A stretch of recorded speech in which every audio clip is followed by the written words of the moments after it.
Hello and welcome to BYJU'S Exam Prep IAS.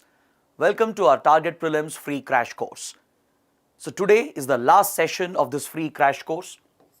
Over the last 3 weeks, we have covered all the important subjects. We have helped you revise the important current affairs for the upcoming prelims. So if you have benefited from this course, do let us know by liking the video. Go back and watch the entire playlist just for a second revision, because prelims is all about revision. The more you revise, the better you'll perform in the exam. So do go through the playlist again, like the videos, share your comments, and don't forget to subscribe to our channel. So today, we are going to take up the third and final session for international relations. So let's start with the first question. The European Union or EU has recently announced plans for an infrastructure fund to counter China's Belt and Road Initiative. This initiative is known as the Grand Silk Route, Global Gateway, the EU Master Network, or Connect EU. See, the European Union has recently announced a major infrastructure initiative.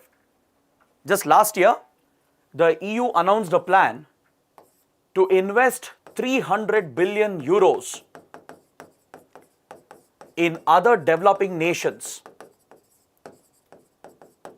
to help these countries create essential infrastructure, especially critical infrastructure. So this plan of the European Union has been designed to counter China's Belt and Road Initiative. So this was a very ambitious announcement that was coming from the European Union. If you remember, in the first session for IR on the 4th of May, we had discussed a similar initiative that was announced by the G7 countries. The G7 group of industrialized nations also launched an infrastructure initiative, a global infrastructure initiative to counter China's BRI. And this initiative was known as B3W, or Build Back Better World.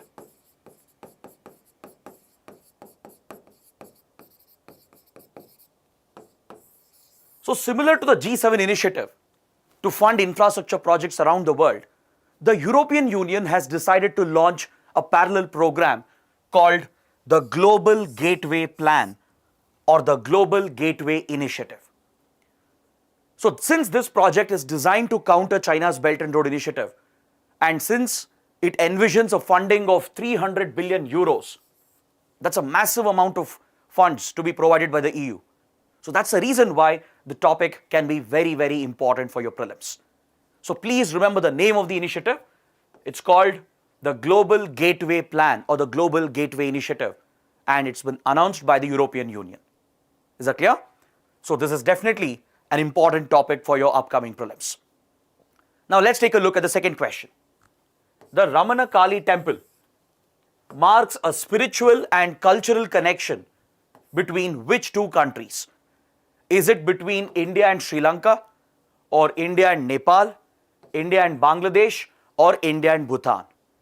This is yet another important topic. It was in news over the last 1 year.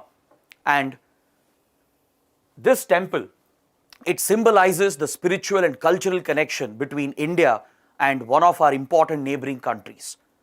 So let's understand a little more about this topic so that it will be easier for you to answer this question.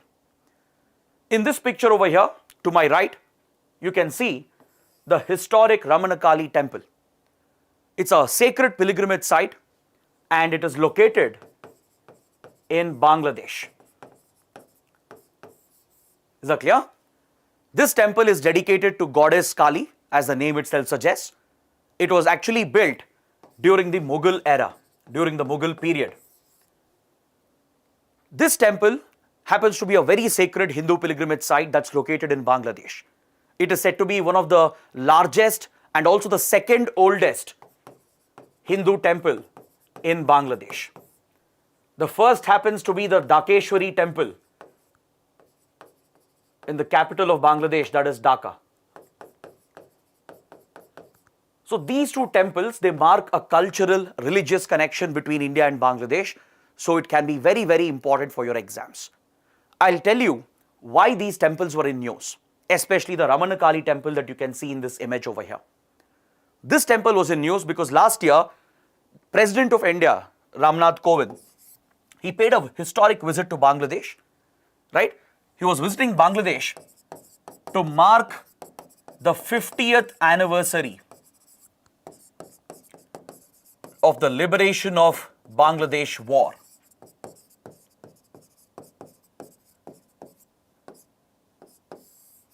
If you have studied modern history, if you have studied post-independence history, if you have studied international relations, you'll definitely know that Bangladesh gained independence in 1971 and India played a direct role in the liberation of Bangladesh, right? India carried out a military intervention in East Pakistan and it was directly responsible for liberating Bangladesh. So Bangladesh has ever been grateful towards India for the contribution during the war, and especially the Awami League, the current ruling party in Bangladesh, right, has always been pro-India because it knows the effort that India put in to liberate the country. India backed the Awami League and its then leader Sheikh Mujibur Rahman. So we have a very old and historical relationship with this country, right? Since the colonial days as well, when the Bengal province, right, was one united province, there were a lot of cultural, symbolic and spiritual connections that bound the people of Bengal with the rest of India. Right? Bengal has always been a thriving province, known for its intellectualism, known for its progressiveness and spiritualism as well. Right? So Bengal has been a melting pot of different cultures, different religions, different languages. And there are these important sites and places that connect India, Bangladesh even today. Right? And one such temple is the Ramanakali temple you see here, and the other one is the Dhakeshwari temple at Dhaka. Okay? The Ramanakali temple is particularly important because in 1971, when Pakistan was committing atrocities against the Bengalis, against both Bengali Hindus and Bengali Muslims, right? The Pakistani army destroyed the historic Ramanakali temple. On the 24th of March 1971, the Pakistani army launched an operation known as Operation Searchlight. It was under this operation that Pakistan began committing a genocide. It began committing a genocide against the Bengalis, right? So once Operation Searchlight was launched on the 24th of March 1971, the Pakistani army started targeting the Bengalis, both Bengali Hindus and Muslims, and in particular, the Ramanakali temple was destroyed. So after this, many attempts were made to rebuild the temple, and recently, the reconstruction of the temple has been completed. And when President of India visited Bangladesh last year, he inaugurated the reconstructed Ramanakali temple that you can see in this image over here, right? So there are two reasons why this topic is very, very important for your prelims. One, 2021 marks the 50th anniversary of liberation of Bangladesh, where India played a direct role. And the President of India was invited to take part in the Victory Day celebrations and to mark the 50th anniversary. And during this visit, this historic temple which was reconstructed, it has been inaugurated again. So that is why the topic is very, very important. And now I think it's fairly simple for you to answer the question. The right answer is option C. Right? This temple marks a connection between India and Bangladesh. Now moving on to the next question. The India Out campaign has recently intensified in which country? Is it Nepal or Pakistan or Sri Lanka or Maldives? So on social media, you might have come across a trending hashtag, that is hashtag India Out, right? It's an anti-India campaign that's going on in one of our neighboring countries, where few anti-India elements and anti-India political parties have been trying to counter Indian influence, and they're trying to push out India from this particular country. So you need to know in which country are we witnessing these anti-India protests. This is happening in Maldives. See, Maldives has always been a very close and friendly neighbor of India. We share a maritime boundary with Maldives. From 1960s, we have been the closest friend to Maldives. We have helped Maldives in every instance. Whenever it faced a distress, India was always there to help Maldives, right? In 1988, for example, the then president, Mr. Gayoom, Mamoon Gayoom, he was facing a military coup. He was facing a military assault by a terrorist outfit. And when he sought out India's help, India had launched Operation Cactus to rescue the Maldivian government. So this was an external military intervention that India carried out to stabilize the government and protect the Maldivian government and the president. Even after this, when Maldives was hit by the tsunami, the 2004 Indian Ocean tsunami, India had immediately rushed out and it provided disaster management assistance. So Maldives also faced a financial crisis a few years back. Again, India was always there to help out the country. So throughout our history, India and Maldives have shared a very, very close relationship and a trust-based relationship. But in the recent years, there have been some adverse developments. Between 2012 and 2018, during these 6 years, India lost its influence in the country with the rising influence of China. Several adverse political developments took place in Maldives where we saw that China's influence rose exponentially and Indian influence was cut drastically, right? China was seen to be backing several anti-India leaders and parties such as Yamin Gayoom, the former president, right, who became the president during this period and took several anti-India steps. Yamin Gayoom cancelled several important Indian projects, strategic projects. For example, India and an Indian company known as GMR Infrastructure, they were developing the Maldivian airport, the Malé International Airport. This key project was cancelled and handed over to a Chinese company, right? Apart from that, India always had very close defense relations with Maldives. We help Maldives in its maritime security. The Indian Navy especially protects the Maldivian exclusive economic zone, and India helps Maldives in conducting maritime patrolling and reconnaissance. Over the years, we have gifted many defense equipment as well to Maldives. We have gifted naval boats, helicopters like the ALH Dhruv, the Dornier reconnaissance aircraft. So all such military equipment also has been gifted by India. So we shared a very, very close relationship. But during this 6-year period, right, the influence of China and even Pakistan went up under anti-India politicians like Yamin Gayoom and under few radical parties like the Adalat party. So since then, India has been facing this stiff resistance in Maldives. Fortunately, in 2018, a friendly government was elected again in Maldives. So from 2018, India-Maldives relations have really improved. Currently, the Maldivian government has been very close to India. And in fact, we recently announced a major project, a very, very important project in Maldives. So this project can be very important for your prelims. From 2018, our relations are back on track. We have a friendly government again, right? President Ibrahim Soleh is a close friend of India. And we have announced a $500 million project. It's an infrastructure project called the Greater Malé Connectivity Project. So while all these investments are being made by India, parallelly, the anti-India elements and leaders like Yamin Gayoom, they are still busy in promoting anti-India sentiments. As you can see in the image over here, they are demanding that India should quit Maldives. It should reduce and end its presence in Maldives. Especially, they are pushing back against Indian military presence. They are asking India to take back the military equipment we have gifted. They are asking India, they are demanding India to withdraw the Indian military personnel who are stationed in Maldives to maintain these military and defense equipment.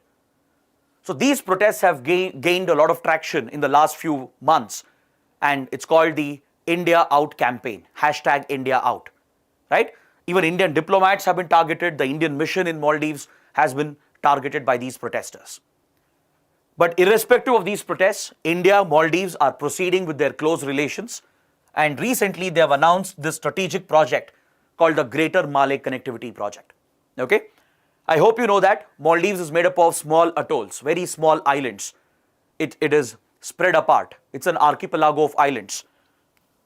So connectivity is a major challenge in this country, right? So to help connect these small islands, India has proposed a bridge, a strategic bridge that will connect the islands you're seeing in this map over here.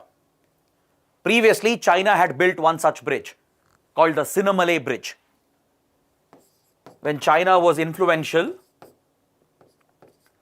it had built the Sinamale Bridge or the China-Maldives Friendship Bridge.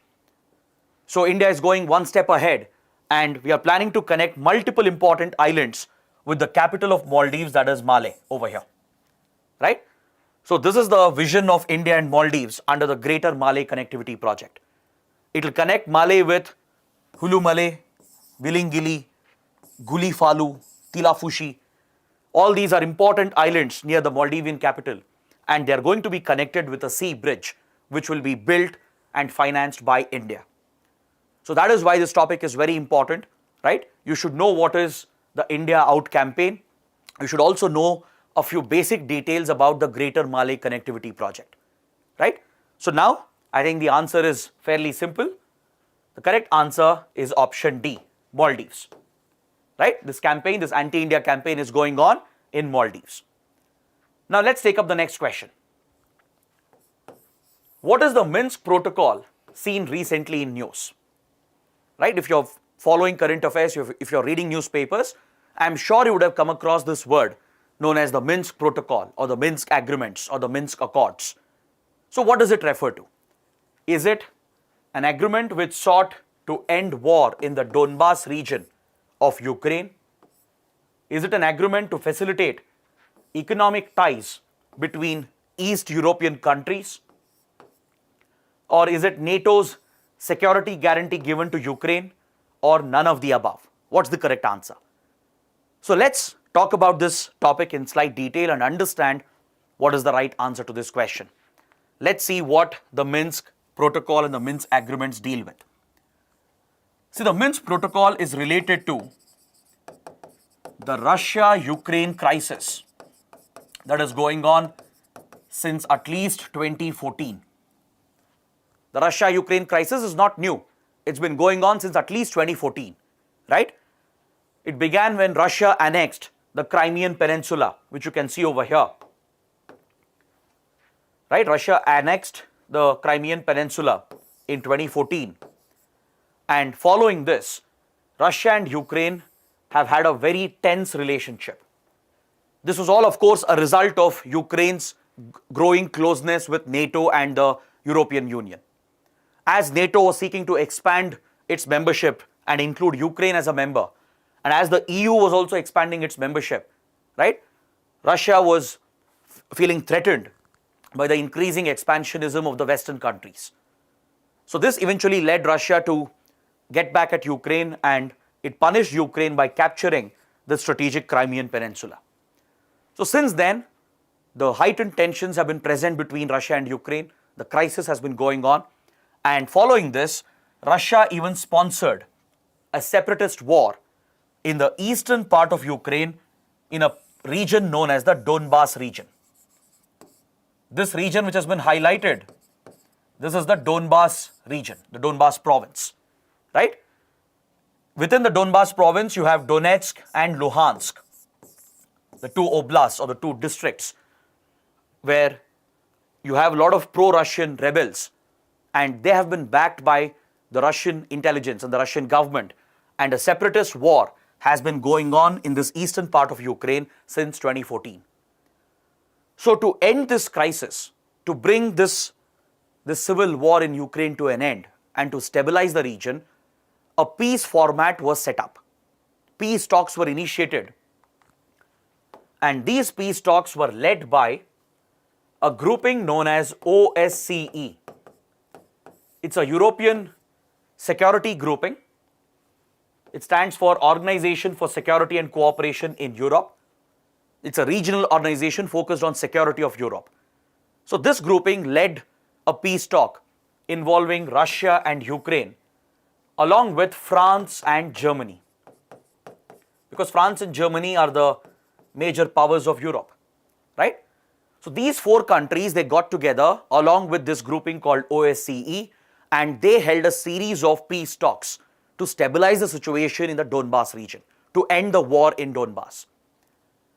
These four countries, that is France, Germany, Russia and Ukraine, the talks that have been going on between them, between these four countries, they are referred to as the Normandy talks or the Normandy format. Kindly write down this point as well, it's very important. Throughout the last 6 months, the term Normandy format and Normandy talks have also been in news. So Normandy talks refer to the talks mediated between Russia and Ukraine by France and Germany. France and Germany are mediating these peace talks between Russia and Ukraine, right? So all these stakeholders, they worked out an arrangement. A 12-point ceasefire agreement was worked out in 2014, and this is called the Minsk I agreement. It was signed in Minsk, which is the capital of Belarus, right? So that's why it's called the Minsk agreement. So it basically provided for an end to the conflict.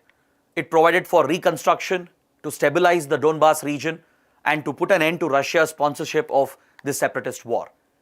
In return, Ukraine also made commitments that it will give autonomy to the region, it will no longer control the region directly and provide regional autonomy. So such commitments were made under the Minsk I protocol or the Minsk I agreement. But neither of the parties upheld the terms of the agreement. Very quickly, Russia broke the ceasefire. It continued backing the rebels in the Donbas region. Ukraine also failed to carry out constitutional amendments, which was needed to provide autonomy to this region. So both the sides failed to implement their commitments, and as a result, it became necessary for a second round of talks. Through the second round of talks, the Minsk II agreement was signed in 2015. Is that clear? The second agreement was signed, which was again dealing with the reconstruction of Donbas and ending the war in Donbas. So this is the purpose of the Minsk Accord or the Minsk Agreement or the Minsk Protocol. They all refer to the same peace process, right? So it's part of a peace process related to the separatist war in eastern Ukraine in the Donbas region. The objective was to end the war, end Russia's sponsorship of the separatist war, push Ukraine to provide autonomy to the region and ensure that Donbas stabilizes and the war-hit region is rebuilt and reconstructed. So this was the intention behind the Minsk Protocol, right? So now, if you go back and go through the options, I think the answer is very straightforward now. The correct answer is option A. It's an agreement which sought to end the war in the Donbas region of Ukraine. Option A is the right answer. But since we mentioned OSCE as well, let me provide you a few factual points about this grouping, which can be very important for your prelims. Let's talk about the OSCE as well, right? What is its mandate, right? Which countries are part of it? What purpose does it serve? If you understand these basic facts about OSCE, you'll be prepared to answer any question on this grouping, right? This grouping is definitely very important because since the last 1 year, this regional organization has been repeatedly in news. So let's see what is the OSCE. It stands for Organization for Security and Cooperation in Europe. It was established in the 1970s through the Helsinki Accords. The initial version of the group was formed in 1973, and in 1975 it was formally established through the Helsinki Accords. The reason why this group was set up was to create a dialogue mechanism between the Eastern Bloc and the Western Bloc during the Cold War era. It was set up as a forum to establish talks between the Western Bloc and the Eastern Bloc.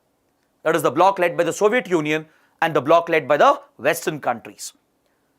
So this was supposed to be a dialogue platform so that any tensions, any escalation in military tensions can be brought down through talks and dialogue, and the purpose of the grouping was mainly conflict resolution. The purpose was to reduce an arms race. So this was the primary objective of the group when it was set up, and it has emerged as the world's largest regional security-oriented organization. It happens to be the world's largest security-oriented organization. Please remember this point. So what does the OSCE do? It basically tries to deal with arms control, that is to reduce arms race, to tackle the arms race that could be triggered between major powers, to promote disarmament.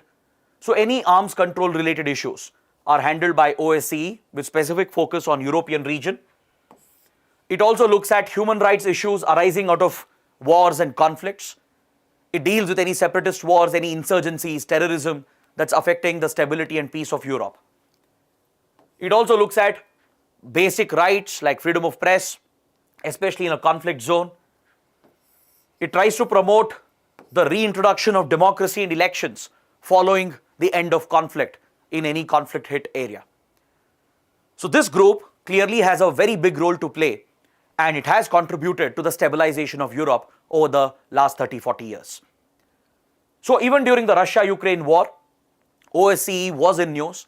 Since 2014, it has been leading negotiations with both the parties, and France and Germany, right? They have been leading the Normandy talks, the Normandy format, to work out a peaceful settlement for this crisis.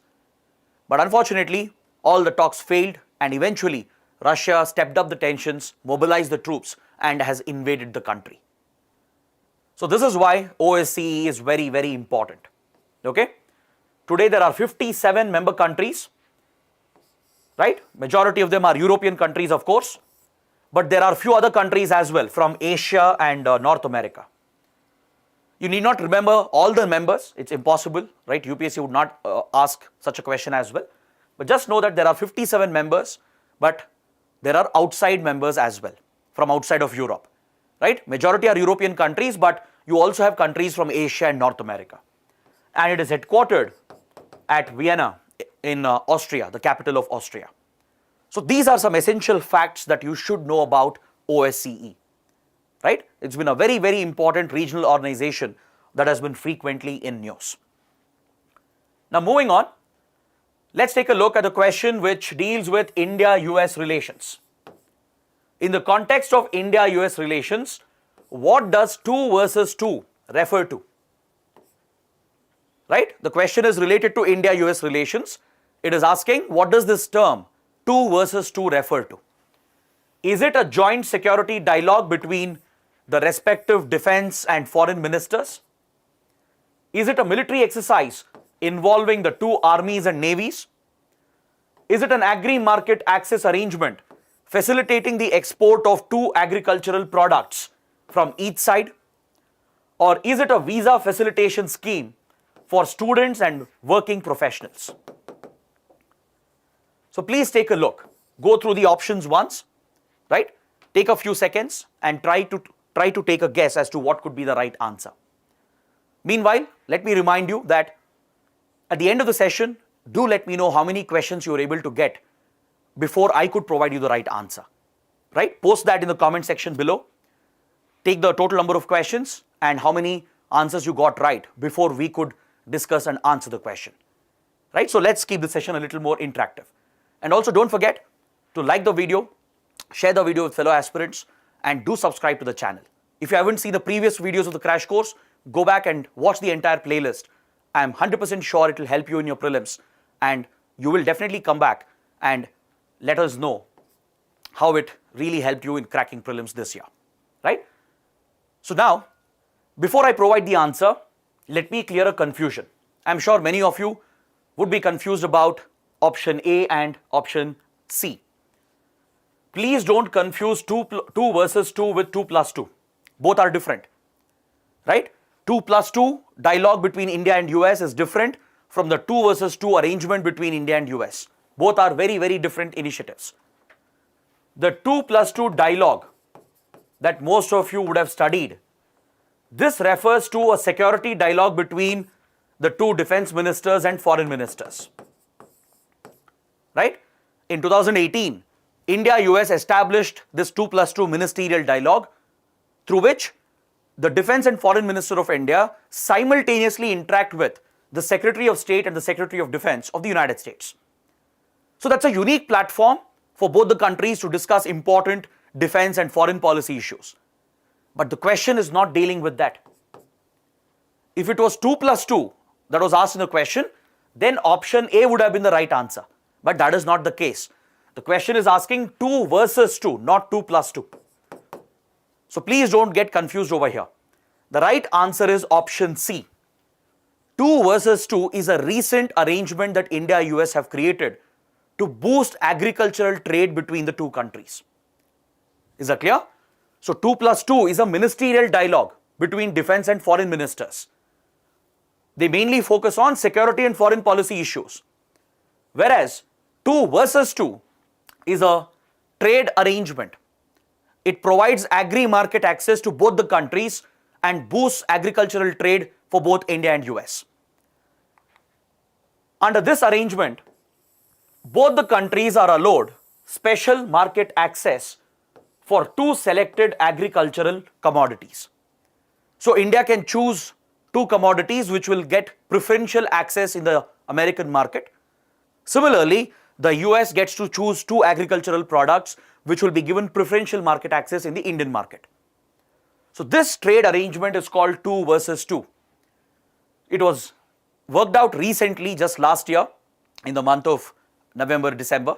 That's why the topic is very important. India has chosen mangoes and pomegranate, right? From India, mangoes and pomegranate, their exports will get preferential access in the American market. On the other hand, the US has chosen cherries and a type of cattle feed known as the alfalfa hay. It's a type of dried grass that you can see in the image over here. It's called the alfalfa hay. It is used as cattle fodder. It's primarily used as cattle fodder. So this American agricultural commodity will get preferential access in India along with American cherries, the import of American cherries into India.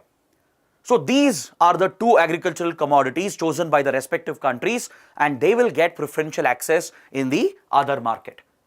So this trade arrangement is called 2 versus 2, which is basically an agri-market access initiative, right? So option C is your correct answer. Now let's move on to the next question. The question says Africa 50. Africa 50 seen recently in news refers to what? Is it a grouping of 50 African countries to counter terrorism and radicalization?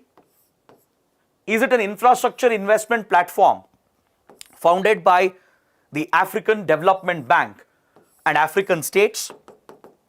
Or is it a treaty amongst the African nations to declare the region as a nuclear-free zone? Or is it a UN development initiative for Africa sponsored by India and US? Which of them could be the right answer, right? So please pay attention again, go through the 4 options given. So here you have to recollect your current affairs, whatever you have studied last year. Africa 50 was very much in news, right? It is a specific initiative between India and Africa. So let me explain what this initiative is all about. See, Africa 50, it is essentially an investment fund. Is that clear? Africa 50 is an investment fund that provides financing for infrastructure projects in African countries. It's a financial institution. It's a financial institution created by few African countries and by the African Development Bank. So they have set up a financial institution a few years back, and this provides priority funding for certain critical infrastructure projects. Last year, India has signed an agreement with Africa 50. India's Power Grid Corporation, right? India's Power Grid Corporation, it's a leading transmission company in the world. I hope you know that. It's a public sector unit, right? It's a leading power transmission company in the world.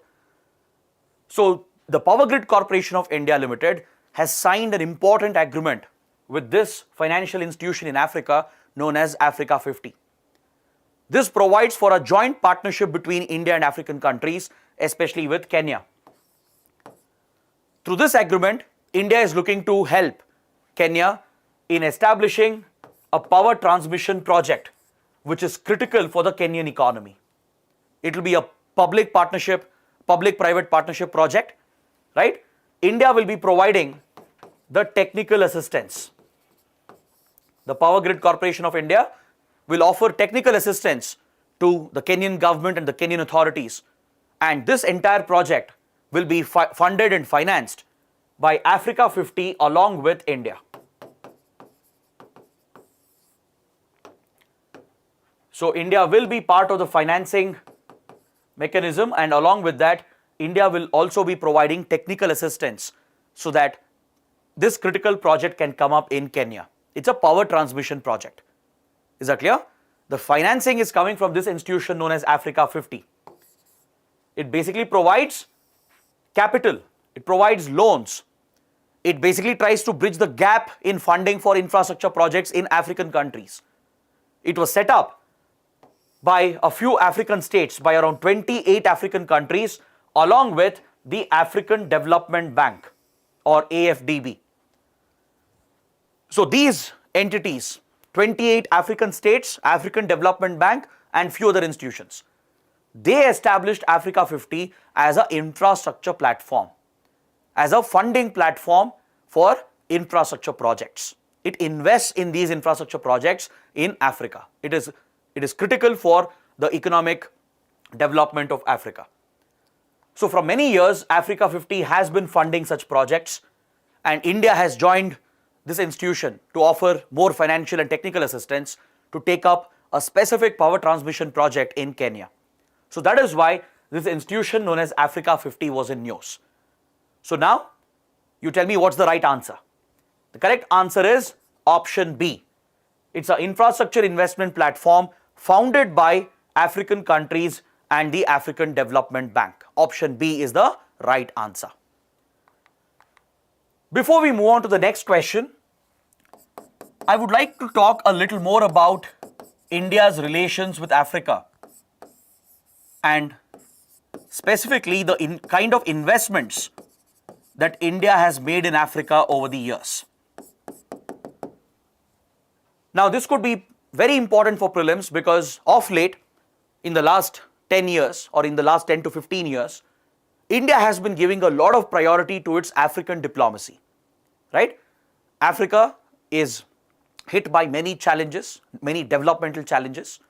So India can play a big role in promoting socio-economic development in African countries. Many African countries are going through civil war and instability. India could be a contributor. It can help stabilize many African nations, right? Plus, African nations are blessed with tremendous resources. So we can create a mutually beneficial arrangement where both India and African countries can gain through these joint collaborations. So India can bring in the expertise, it can share its knowledge, it can share its technical expertise, provide funding wherever needed, and help these countries to scale up their infrastructure, to focus on their growth and development. So in this regard, India and Africa, they are becoming very close partners, right? Especially India is stepping up its attention through its African diplomacy. So to focus on Africa, India engages with the African Union, which is a regional grouping of all the African countries, and we hold a summit called India-Africa Forum Summit. The India-Africa Forum Summit, right? Through this, we reach out to all the African countries which are members of African Union. India also engages with many other regional groupings of Africa, smaller regional groupings like SADC, COMESA, ECOWAS, etc. All these are important regional groupings of the African region. Southern African Development Council, SADC, right? COMESA and ECOWAS, these are economic groupings focused on Eastern Africa and Western Africa respectively. So India works closely with these regional organizations and tries to have close relations with the respective countries. Now, this relationship between India and Africa can become a defining relationship of this century, right? Because together, India and Africa, they occupy a very large landmass. They account for nearly 2.3 billion of the global population, right? That's a very, very significant number. And don't forget, India has a very important cultural connect with Africa. There are close to 3 million Indians or people of Indian origin across African countries. Since the days of the British, a lot of Indians have been transported to work in British colonies. Many Indians have gone on their own will as well to settle down in Africa. Plus, we also have a historical trading relationship with Africa.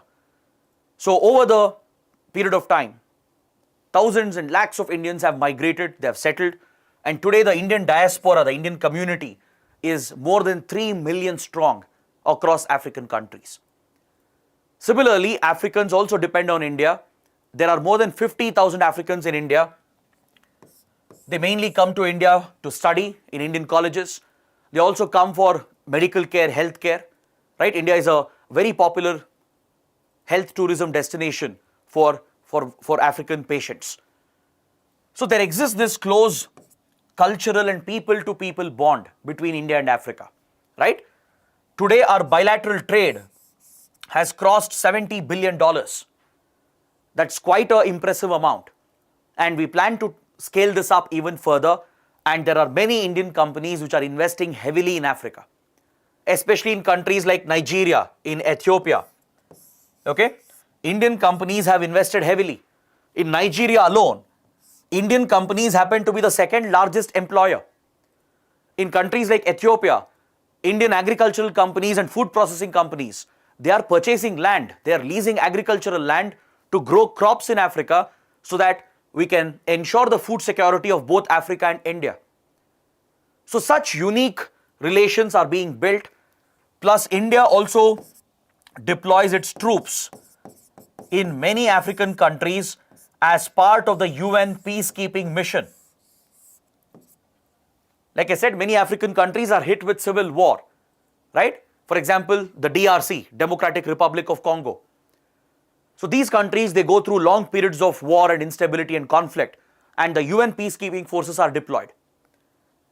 India happens to be one of the largest troop contributing countries.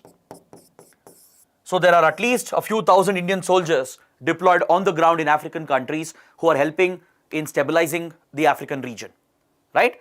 An entire women contingent of a police force has also been deployed by India in Liberia. This is all part of the UN mission, the UN peacekeeping mission.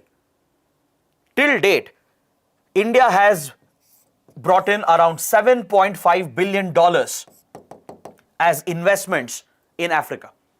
India has funded many key projects over the years, and we are looking to scale up this investment in the coming years as well. So there is one more project that you should be aware of for prelims. That is the Pan-African E-Network project. The Pan-African E-Network project. This is another soft power initiative of India. Okay? This project was initially visualized and ideated by former President APJ Abdul Kalam. He suggested that India could share its technical resources with African countries to provide for telemedicine and tele-education. So based on his suggestion, the Foreign Ministry and ISRO and the other agencies, they worked together and conceptualized a very important project called the Pan-African E-Network project. Through this, India is providing telemedicine and tele-education facilities to many African countries. India has laid OFC cables to enable this initiative, right? We are using ISRO's satellites to provide these services, and the required terminals, the technology has been provided by India. So telemedicine, tele-education is being provided free of cost to African countries. So that is a major project, right? Multiple countries are covered under the Pan-African E-Network project. In total, we have invested $7.5 billion. And in countries like South Africa, in countries like Nigeria, Ethiopia, right, wherever India has a strong connection, we are looking to take forward these relations. Kenya is one such country. So that is why this power project has been taken up by India, along with Africa 50. Is that clear? Plus there is also a scholarship program that is run by the Foreign Ministry. It's called ITEC program. ITEC, Indian Technical and Economic Cooperation. Right? It's a soft power scheme run by the Ministry of External Affairs. Under ITEC, many countries, not just African countries, many countries around the world, they are eligible for scholarships, training programs and skill development initiatives through Indian assistance. Is that clear?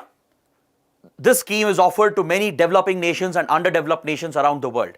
And African countries happen to be one of the biggest recipients of the benefits of the ITEC program that is run by the Ministry of External Affairs.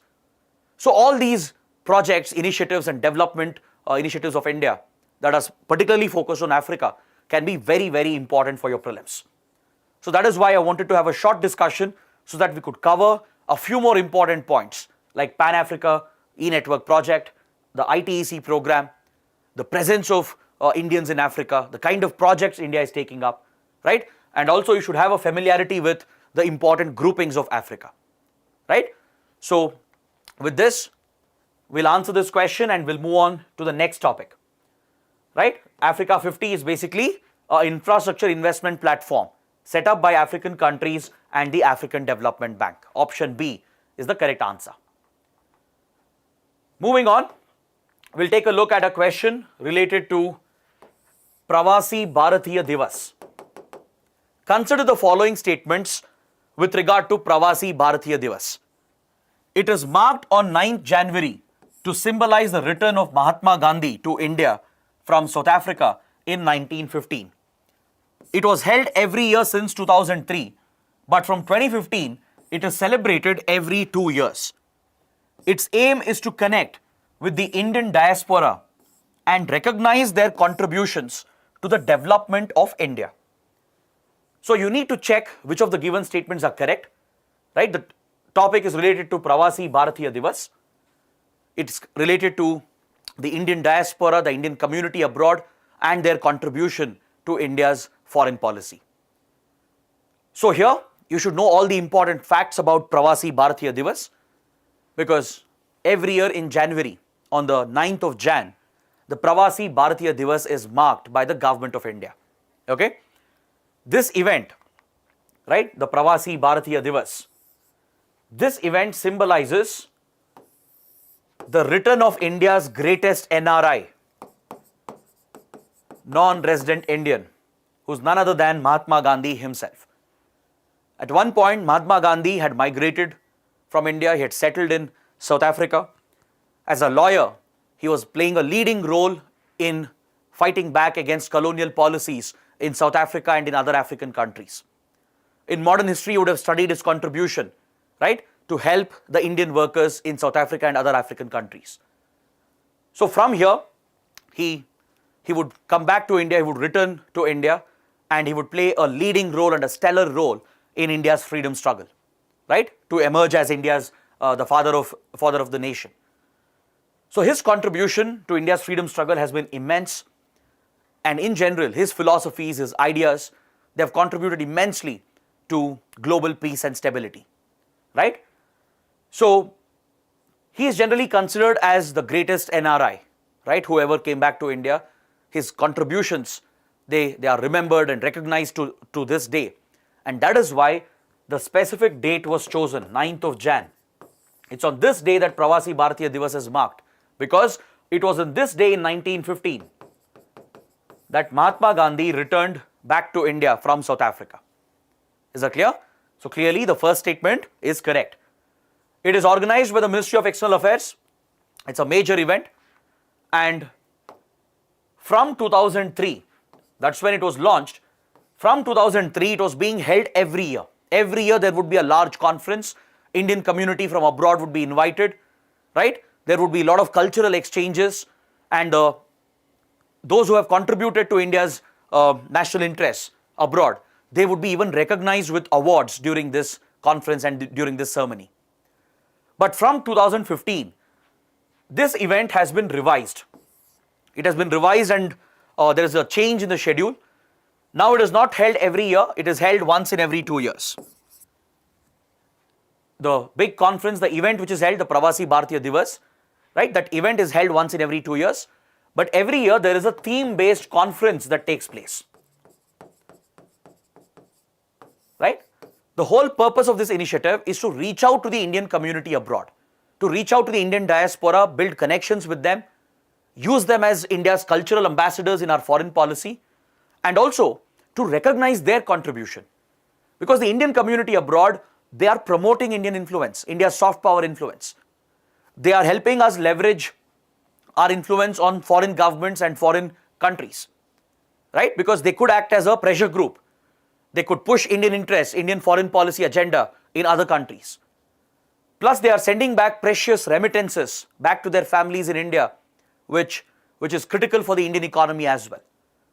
So the Indian community abroad, they are making a big contribution, right? This includes those families which have settled for generations together, right? It includes Indian students who are traveling abroad, Indian professional workers, right?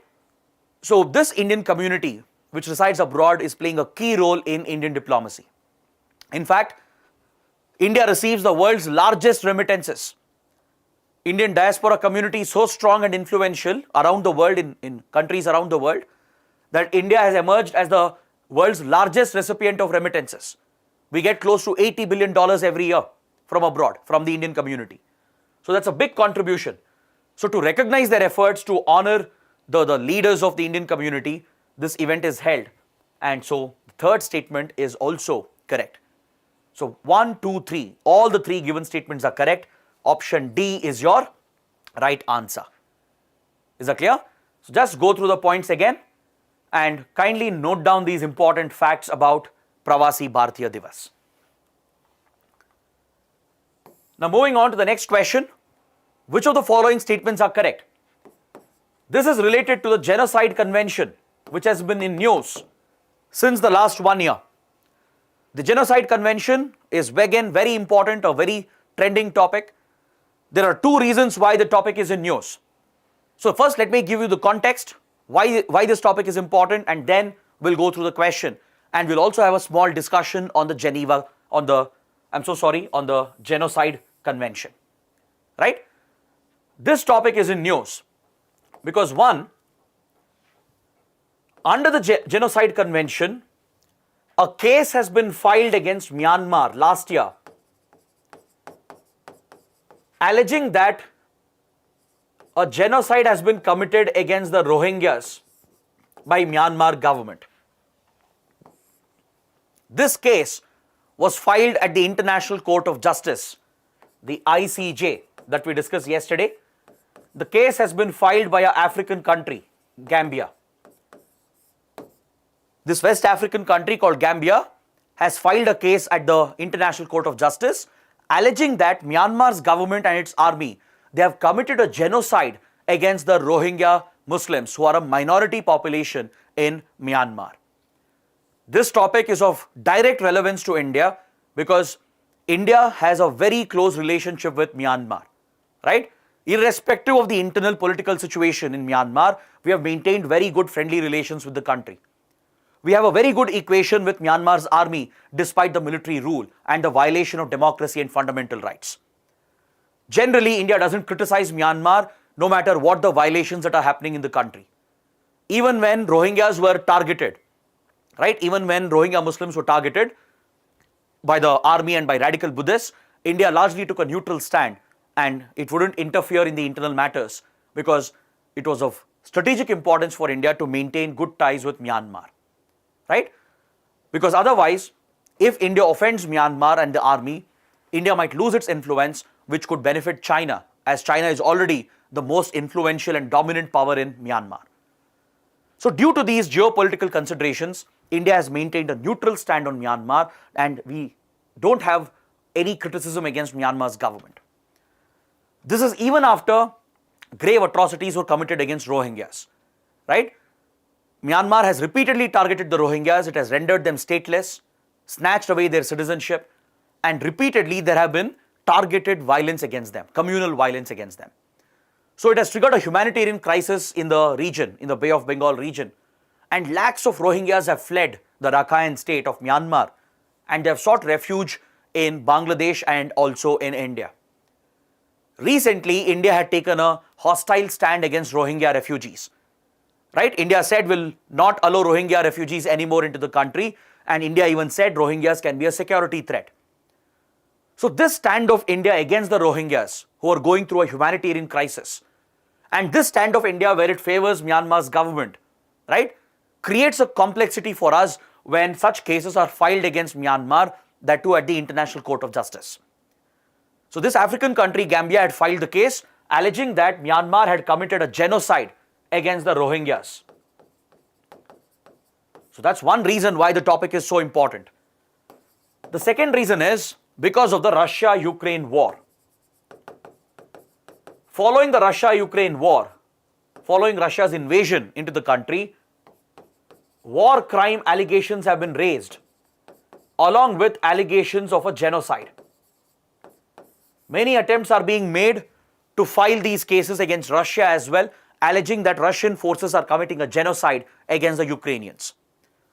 So because of these two topics, the Genocide Convention is very, very important. You should know everything about the Genocide Convention. Okay? So let's understand more about this with the help of this question. And after we discuss the answer, I'll even provide you some extra points, extra factual points, which is very important to answer any question on the Genocide Convention. The question says, this convention was conceived largely in response to the Second World War. It was the first legal instrument to codify genocide as a crime and the first human rights treaty unanimously that was adopted by UN General Assembly in the year 1948. Third statement says, genocide has not been defined by any law in India, even though India ratified the convention. Right? So the question is actually a very tough question, a complex question. Unless and until you know everything about the Genocide Convention, you won't be able to answer such a question. Right? There are chances of UPSC asking such difficult questions as well. At least a small percentage of them will be very, very difficult. So this is where you need a good, sound understanding of these topics. You need a good conceptual understanding. Just the facts won't help you. You need a much more comprehensive understanding of these key topics. See, during the Second World War, a lot of atrocities were committed, especially by the fascist countries. Nazi Germany in particular, right? It committed a Holocaust against the Jews and against other minorities across Europe. Right? I'm sure all of you would be aware of this. Around the same period, during the same period, there was the Armenian genocide that happened. So basically across Europe and even in some places in Asia, people were being slaughtered and killed in large numbers. That too because they were being discriminated on the lines of their religion, their race, their ethnicity, their language. Right? Authoritarian governments, fascist governments, dictatorial leaders, they were targeting the minorities for the sake of their power, for the sake of their geopolitical and internal power status. So all these events that occurred in and around the Second World War, it deeply disturbed one individual. There was a Polish lawyer from Poland. He was a Jew as well. His name was Rafal Lemkin. Rafal Lemkin was a Polish Jewish lawyer. He was deeply disturbed by all these incidents of targeted killings, where attempts were being made by governments and by the majority groups to wipe out an entire class of people, right? An entire religion, an entire sect, or people of a particular country, people of a particular color, or people of a particular race would be targeted and they would be eliminated in large numbers. These were mass killings that were taking place. So this was a human right issue, and back then human rights was not institutionalized, right? There was no institutional protection for human rights. So Rafal Lemkin, he identified this pattern and he came up with the term genocide. He coined the term genocide.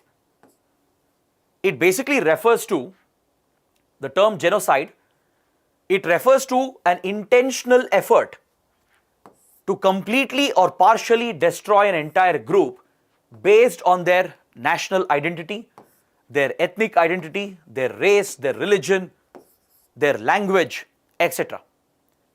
It recognizes not just targeted killings.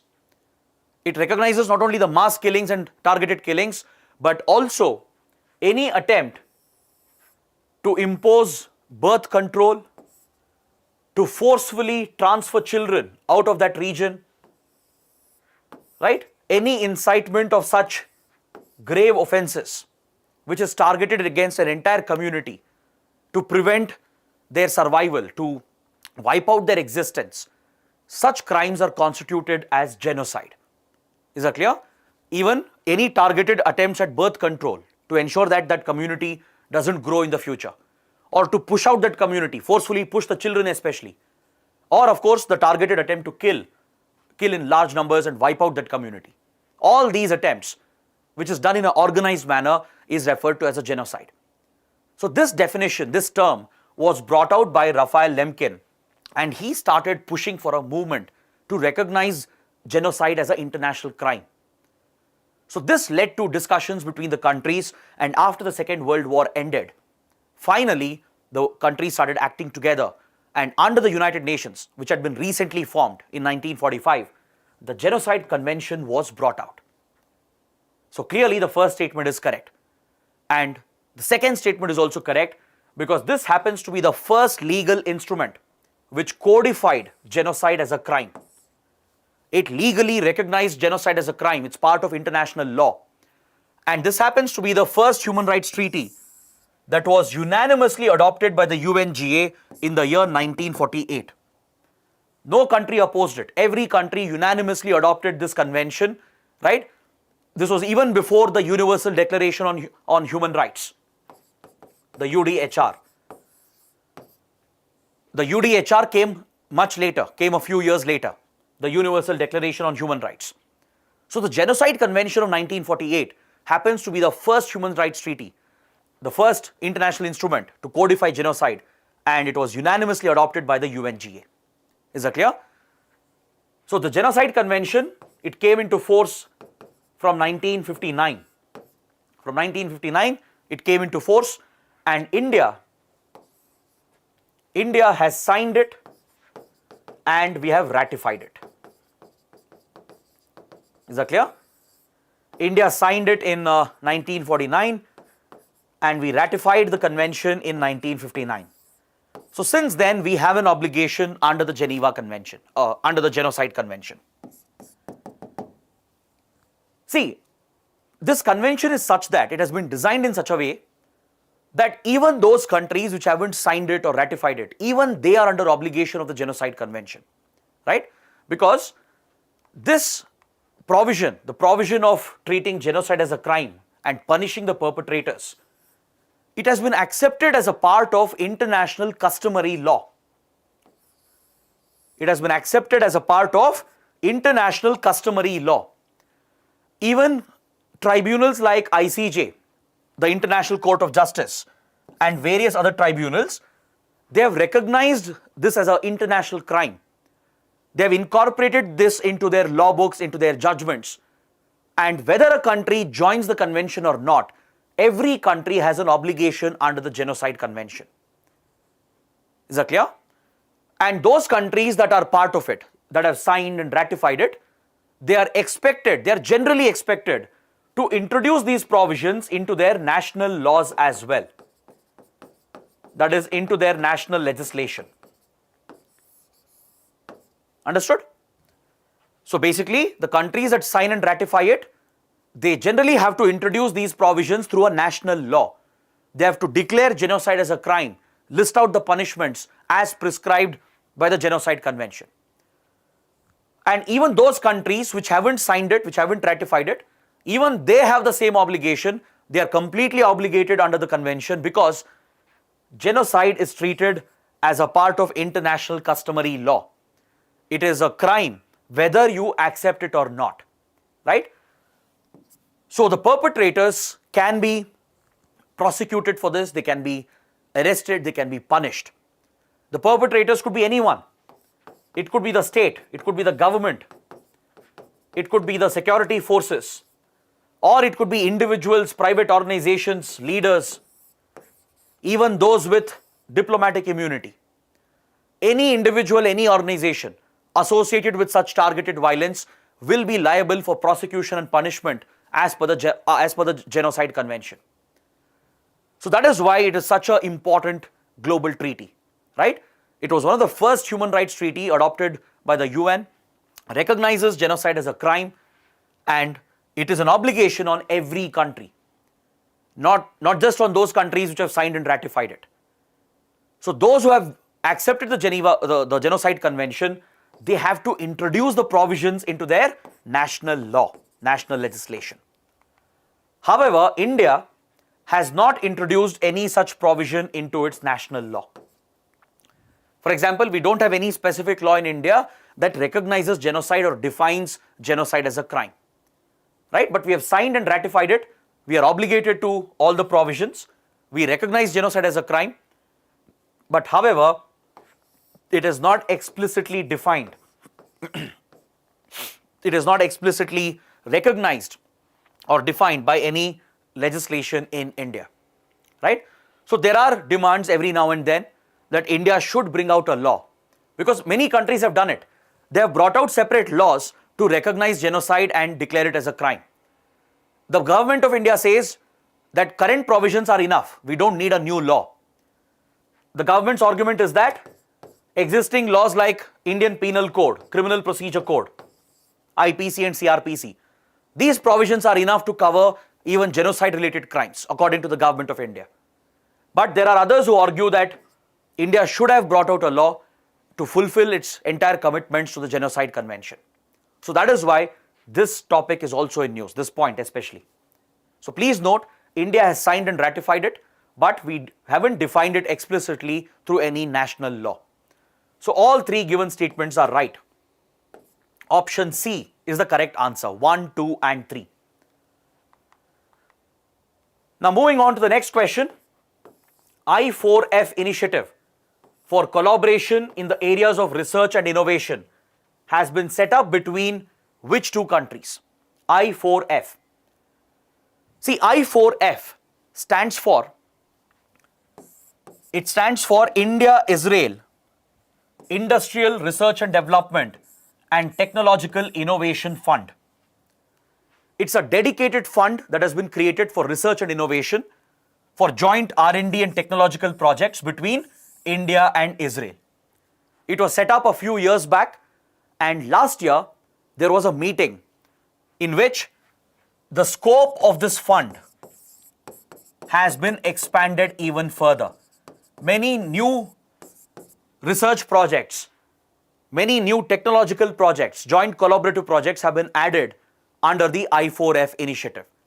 It stands for India-Israel Industrial R&D and Technological Innovation Fund, right? Even earlier this year, in January 2022, there was a meeting of the stakeholders that took place. From India, the initiative is led by the Department of Science and Technology, right, of the Government of India. There's another industry association of the Indian industry called GITA, the Global Innovation and Technology Alliance. And from Israel, you have Israel Innovation Authority and the others. Basically, the scientific and the innovation authorities of both the countries, along with the respective government institutions like Department of Science and Technology, they are leading this initiative. It is a fund which promotes and sponsors joint projects between India and Israel. I hope you know that Israel is a leader in many key technologies. Israel is a leader in agriculture, right, especially in arid agriculture, right? Israel is located in a desert, so it has specialized in developing drought-resistant crops. It has also specialized in water conservation, because water availability is a big challenge in Israel. So it has developed very minimal water-intensive crops, right? It has developed water conservation, water management techniques which are very scientific and smart. It has revolutionized drip irrigation and other forms of smart irrigation. It's also a leader in healthcare, information technology, and also in emerging technologies like Internet of Things, artificial intelligence, robotics, etc. So India has a lot to learn from Israel. right? India would also like to learn the agricultural technologies, water conservation technologies, and we would like to collaborate with Israeli institutions and Israeli companies, right? So to fund these joint projects, joint R&D initiatives, a dedicated fund has been created, the I4F fund. So that is why this topic is important. In the last few months, there have been a couple of meetings that have taken place and the scope of the fund has been increased. Many new initiatives and projects have been added under the I4F initiative. So that is why the topic is relevant for your prelims. So the right answer is option B, India and Israel. Next question. What are the objectives of India ASEAN Digital Work Plan 2022? Another important development from the past few months. The India ASEAN Digital Work Plan 2022. The question is asking, what are the objectives of this initiative between India and ASEAN?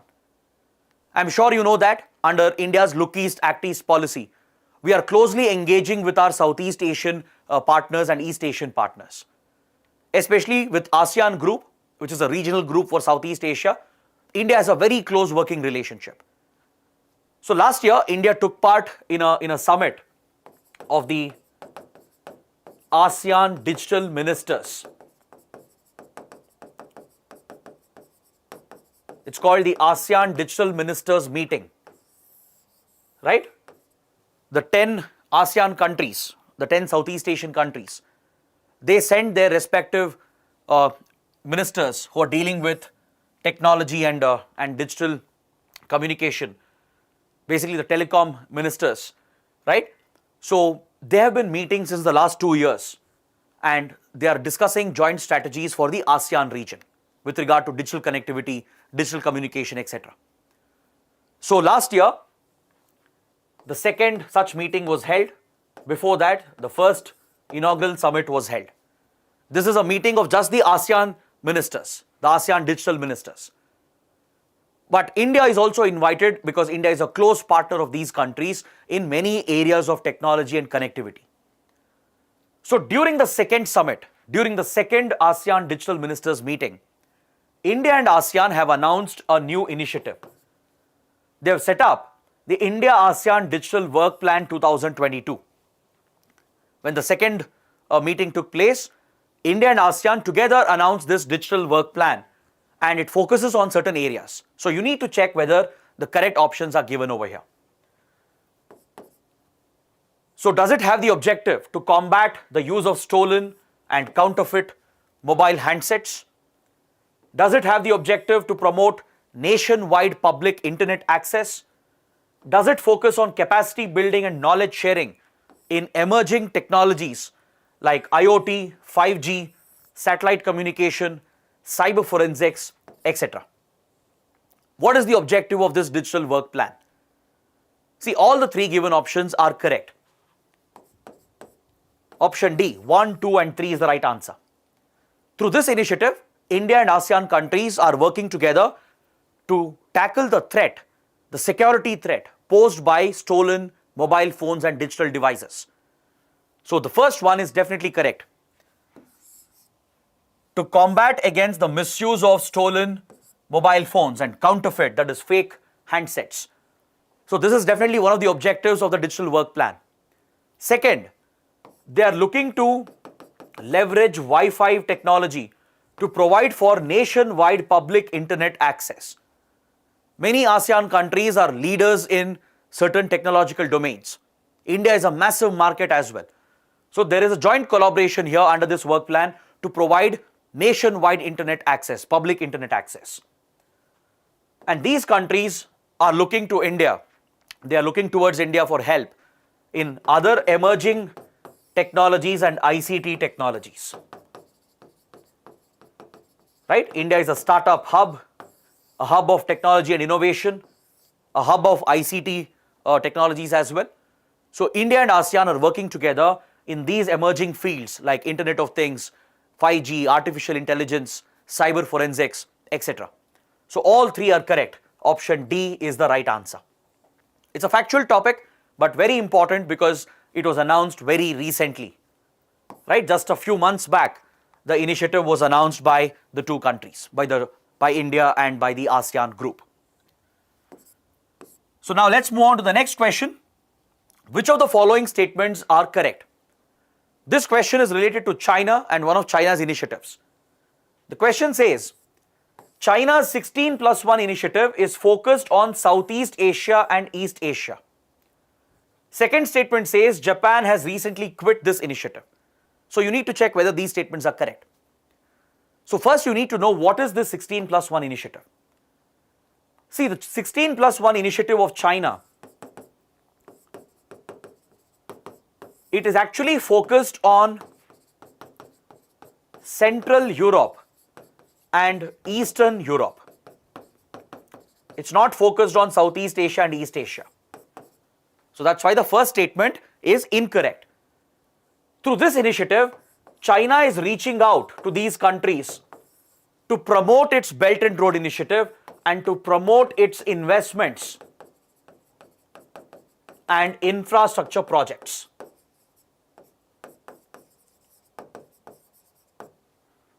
Because see, the West European countries like UK, France, Germany, Italy and the others, they've all resisted China's expanding influence and aggression, right? West European countries, they have issues with China's projects like Belt and Road Initiative. They're concerned about China's dominance in various sectors. So to counter the West European countries, China is aggressively pushing the Belt and Road Initiative and its investments and projects across Central Europe and Eastern Europe. So to get closer to them, China launched this platform in 2012. And it's known as the 16+1 initiative. 16 countries from Central and Eastern Europe were a part of it. Later, Greece, that you can see over here, Greece also joined the initiative and it became 17+1 initiative. Is that clear? It basically included a number of Central European countries like Poland, Czech Republic, Slovakia, Hungary and the others. It also included the Baltic states, that's Estonia, Latvia and Lithuania. It also included the Balkan states,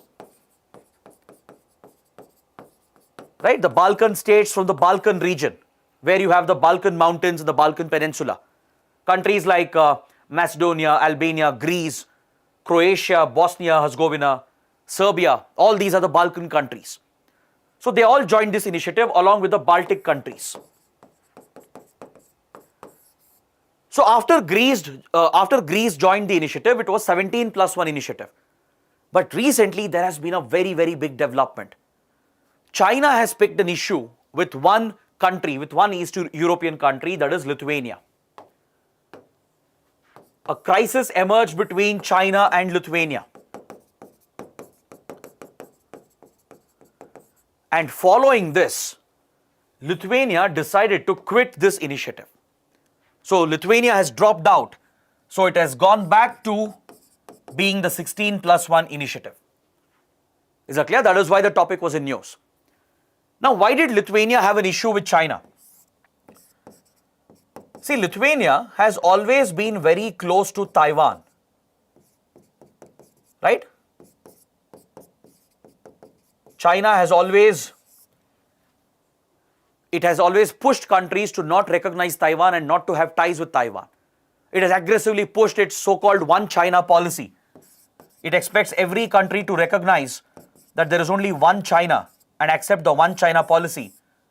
And it expects them to not have ties with Taiwan and not to deal with Taiwan in any way, right?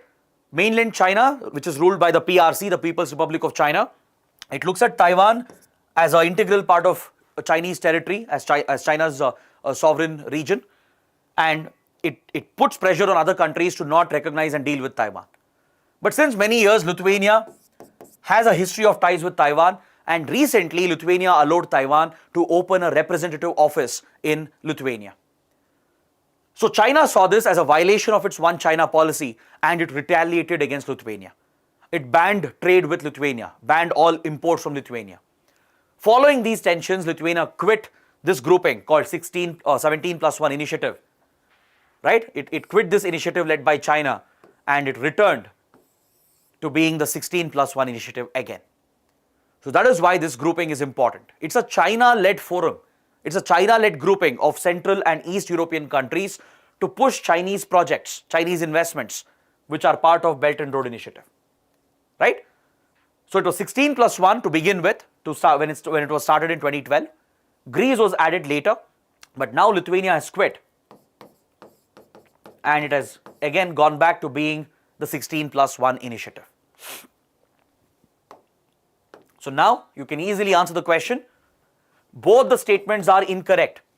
It's not focused on Southeast and East Asia. It's focused on Europe, Central and Eastern Europe. It's not Japan which quit. Japan is not even a member. It is Lithuania which quit this initiative. So the right answer is option D, neither 1 nor 2. Let's move to the next question. Which of the following are correctly matched? On one side, we have a list of recent policies and laws which were adopted or implemented by our neighboring countries. They have been matched with a list of our neighboring countries. So you need to check whether they are correctly matched or not. First, we have the new land border law. It's been matched with Nepal. Next, we have the national security policy matched with China, and the 21st constitutional amendment matched with Pakistan. You need to check whether these countries, did they bring out these laws and policies? Are they correctly matched with them? So to answer that, you should know what these policies and laws are. What do they deal with, right? The new land border law, it was brought out by China. Last year, China enacted a new legislation related to its land boundary. It has come into force from 1st January 2022. This land border law of China has caused a lot of concern for India because we have an active border dispute with China, right? Through this law, China is trying to encourage more aggressiveness in its behavior with regard to dealing with disputed boundaries. The law empowers the Chinese military to use maximum force and maximum aggression to defend China's sovereignty. So India feels that this law will further formalize China's incursions and its boundary violations, and thereby India feels that this law of China has an impact on India-China relations, especially on the border dispute. Along with this, recently China has renamed some places in India's Arunachal Pradesh. It has given local Chinese names, and it is claiming that these areas are part of Chinese territory because China doesn't recognize Arunachal as a part of India. It refers to Arunachal Pradesh as South Tibet. So at the same time when China renamed these places in Arunachal with Chinese names, around the same time the law was enacted. By this time, the border crisis in Ladakh was already going on. So obviously India read the situation. India's assessment is that this law has implications for the India-China boundary dispute. It basically gives legality. It formalizes China's aggressive action against India in the border areas. So that is why India has criticized the law and it has taken a stand against it. So the new land border law is from China. Okay, so first one is incorrectly matched. It's not Nepal. Next, national security policy. This was brought out recently by Pakistan, by the Imran Khan government. It's a national security policy that will govern Pakistan's national security approach for the next 5 years, from 2022 to 2026. It seeks to establish a formal national security doctrine. It seeks to lay out a vision for the Pakistani armed forces and intelligence agencies, right? And of course, in this policy, India and Kashmir get a lot of significance. They have been given a lot of priority in the national security policy. So this, of course, will drive Pakistan's approach towards India and the Kashmir dispute. So this policy also has an impact on Indian interests. So India closely was watching the provisions of the national security policy. So this was brought out by Pakistan, not by China. Is that clear? So second pair, even the second pair is incorrectly matched. Coming to the last one, the third one, the 21st Constitutional Amendment. This was recently enacted by Sri Lanka. As you know, Sri Lanka is going through a grave economic crisis, right? Much of it is blamed on the Rajapaksa brothers who are in power. And recently, the newly appointed Prime Minister Ranil Wickremesinghe, he has pushed for an amendment to the Sri Lankan constitution called the 21st Amendment. This will reduce the powers of the president. Understood? In fact, since many years, Rajapaksa brothers have been blamed for Sri Lanka's problems. So the previous Sri Lankan government had brought out the 19th Amendment, which had made the parliament supreme. The parliament was made supreme and the presidential powers had been reduced through the 19th Amendment. But after Rajapaksa brothers came back to power, that's Gotabaya Rajapaksa and Mahinda Rajapaksa, they nullified the 19th Amendment through the 20th Amendment. They had again restored the supremacy of the president of Sri Lanka and undermined the Sri Lankan parliament. Now, since they are being held responsible for the economic crisis, the new Sri Lankan Prime Minister Ranil Wickremesinghe has suggested to bring out this amendment, the 21st Amendment, which will reduce the powers of the president, that is Gotabaya Rajapaksa, and it will make the role of the president a nominal role. The parliament, the Prime Minister, the cabinet, they will become the real authorities, more like India. So this is an amendment related to Sri Lanka. Now, what does the option say here? It's been matched with Pakistan. So this is also incorrect. All three have been incorrectly matched. The right answer is option D. None of the above. None of them have been correctly matched. New border law belongs to China. National security policy belongs to Pakistan. The 21st Amendment belongs to Sri Lanka. So clearly, option D is the right answer. Next, India has won which of the following projects in Sri Lanka recently? Trincomalee Oil Tank Farm, the Sampur Power Plant, West Container Terminal at Colombo Port, renewable energy projects in the Park Bay region. Which of these projects have been recently awarded to India?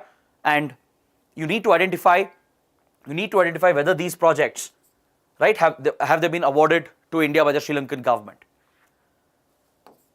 See, this topic is in news again because of the Sri Lankan economic crisis. As Sri Lanka has been facing economic turmoil, it came to India for help. It has sought assistance from India, and India has responded with an assistance of nearly $2.4 billion. Right? India has deferred some loans. We have restructured some loans. We have provided for currency swap arrangement. India has also provided for fresh loans in the form of line of credit or LOC. Right? So we have provided for currency swap, line of credit, and loan deferment.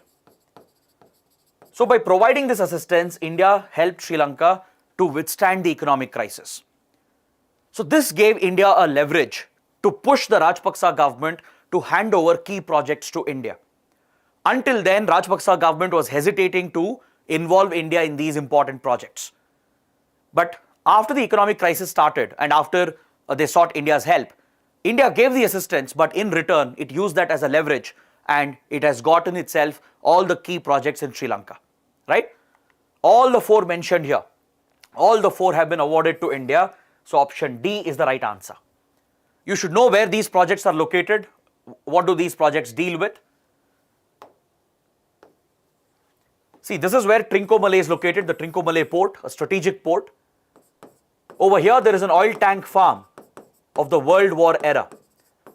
India always wanted to rebuild this. It's of great strategic importance. It's relevant to our energy security as well. But Sri Lanka was not handing over the project. But finally, because of the economic crisis and because of India's help, India has won the project to develop the Trincomalee oil tank farms. Right next to it, India has won a project to develop the Sampur power plant. It will be a thermal power plant on the east coast of Sri Lanka, right next to Trincomalee. It will be developed by NTPC, the National Thermal Power Corporation of India. So this is a project India has won. Next, over here at the Colombo Port, See, the Colombo Port itself has been developed by China. It's a strategic project for China, just like it developed the Hambantota Port. Next to Colombo Port, there was the East Container Terminal, which was supposed to be developed by India and Japan together. India and Japan were jointly interested in developing the East Container Terminal to the Colombo Port. But the Rajpaksa brothers, who were largely against India and pro-China, they wouldn't hand over this project to India. They cancelled this project and they took it away from India and Japan. Right? The East Container Terminal project was later handed over to a Chinese firm. But after the economic crisis happened and after they needed India's help, the other project here, that is the West Container Terminal project, which is on the other side of the Colombo Port, this has been handed to an Indian company, Adani Group. Adani Ports of India has won the contract to develop the West Container Terminal to the Colombo Port. Then over here, in the Park Bay region, right, to the north of Jaffna Peninsula, to the north of the Kake Senturai Port and Point Pedro, Sri Lanka was actually planning some renewable energy projects, solar and wind energy projects in the Park Bay Gulf of Mannar region. These projects were initially awarded to Chinese companies. This was last year in 2021. So when these projects were announced, that Chinese companies will be building solar projects and wind projects near the coast of Tamil Nadu, it triggered an alarm for India because India saw that as a security threat and a strategic threat. India kept pressurizing Sri Lanka to not allow China in this region, but Sri Lanka wouldn't listen. But after the economic crisis, after India provided the assistance, these projects have been handed over to India. The renewable energy projects in the Park Bay, they have been taken away from China and they have been handed over to India. So India has won all these key projects. So the right answer is option D, 1, 2, 3 and 4. Next, moving on. Which of the following statements are correct? India and United Arab Emirates recently signed the Comprehensive Economic Partnership Agreement. Essentially, it's a free trade agreement.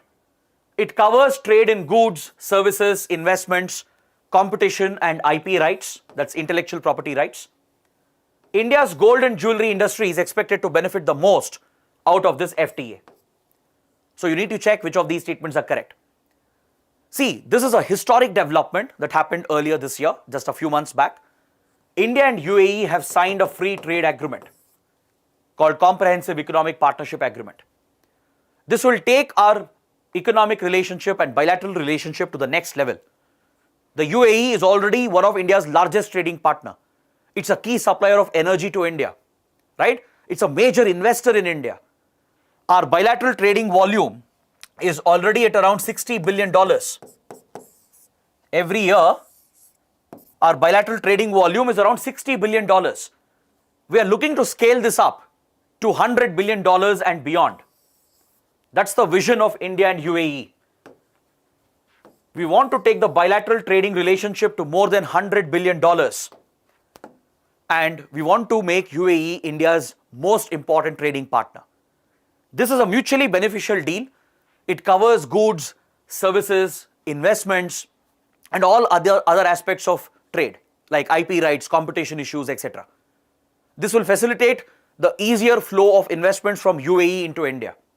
It will also promote the free flow of goods and services between the two countries. In fact, 90% of India's exports will become duty-free in UAE once the free trade agreement becomes effective, right? Within a few days, the FTA will go into force and 90% of India's exports to UAE will become duty-free. They'll be given zero duty access. Similarly, UAE will also enjoy benefits. Most of its exports to India, right? It'll get the benefit of taxes. The taxes will be brought down to almost zero. So this is expected to scale up the trading volume to more than $100 billion and it will specifically help the gold and jewelry industry, right? India is a big hub for gold and jewelry industry. Much of the raw material comes from UAE. So if there is duty-free access, the cost of production will go down and Indian producers can benefit. Indian exports of gold and jewelry products will go up. It will mutually benefit UAE as well. So all the three given statements are correct. 1, 2 and 3. Is that clear? Option D would be your right answer. It's a very, very important free trade agreement because in the recent past, we had taken a stand against free trade agreements. India was very hesitant to join any FTAs. But this time we have signed an FTA with a major country, a major economy like the United Arab Emirates. Next, we'll take a look at the Central Asia region, which was very much in news, a very, very important topic under region, because the first ever India Central Asia Summit was held earlier this year in January. During this year's Republic Day celebrations, India had invited the Central Asian leaders, the leaders of 5 Central Asian countries, to be the chief guests. But unfortunately, they couldn't travel in person because of the third wave of the pandemic, the Omicron wave. So instead of a real summit, they held a virtual summit. This was the first ever India Central Asia Summit at the level of the head of states and head of governments. Meaning the Prime Minister of India interacted with the PM and presidents of all the other Central Asian countries simultaneously in a joint summit. So it's a historic summit. It marks India's outreach towards Central Asia region. So during this summit, many initiatives were announced, many focus areas were discussed. So if you are aware of this summit, if you have followed the developments, you will know what were the focus areas, what were the key areas discussed. So was there focus on cultural people-to-people links? Was there a focus on situation in Afghanistan and use of Chabahar Port for connectivity? Was there any announcement on counter-terrorism, joint counter-terrorism exercises? This is what you need to understand. So during this virtual summit, the leaders of India and all 5 Central Asian countries, they interacted. Kazakhstan, Kyrgyzstan, Tajikistan, Uzbekistan and Turkmenistan. All their leaders got an opportunity to interact with Prime Minister Modi, and they announced many, many important initiatives. They have announced a round table on energy because Central Asian countries are blessed with energy resources and India is looking to tap into those resources.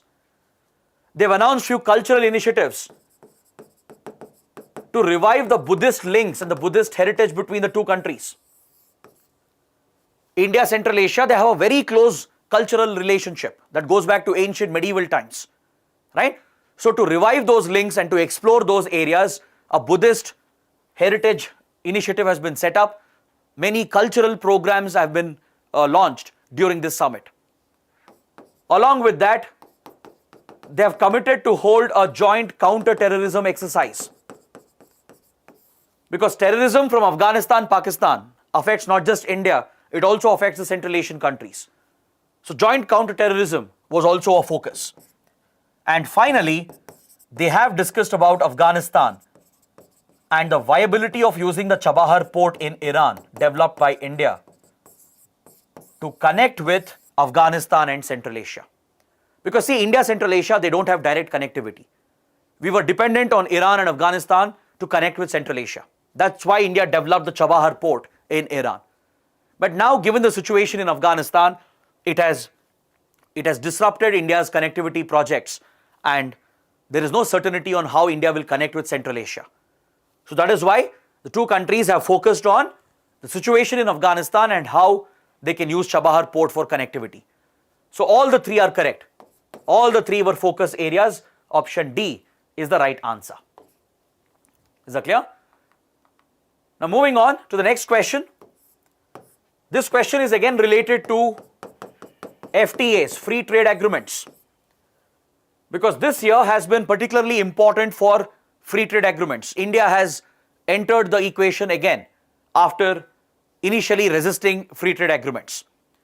In this question, we have a few countries listed over here with whom India's FTA negotiations were ongoing. On the other side, the status has been provided. You need to check whether they are correctly matched. Okay? Regarding India-UK FTA, the question says the FTA has been signed. With regard to India-Australia FTA, the question says there is no progress. It says that the discussions have stalled. The last one is RCEP, Regional Comprehensive Economic Partnership, which is a major free trade agreement involving 15 countries of the Indo-Pacific region. Right? RCEP mainly involves the ASEAN countries from Southeast Asia. The Regional Comprehensive Economic Partnership, it is led by China along with ASEAN, and it also includes Australia, New Zealand, then Japan, South Korea, etc. These are the major economies of the Indo-Pacific region. So they are negotiating the RCEP, and India was also part of it. So the question says, with regard to RCEP, India has quit the negotiations.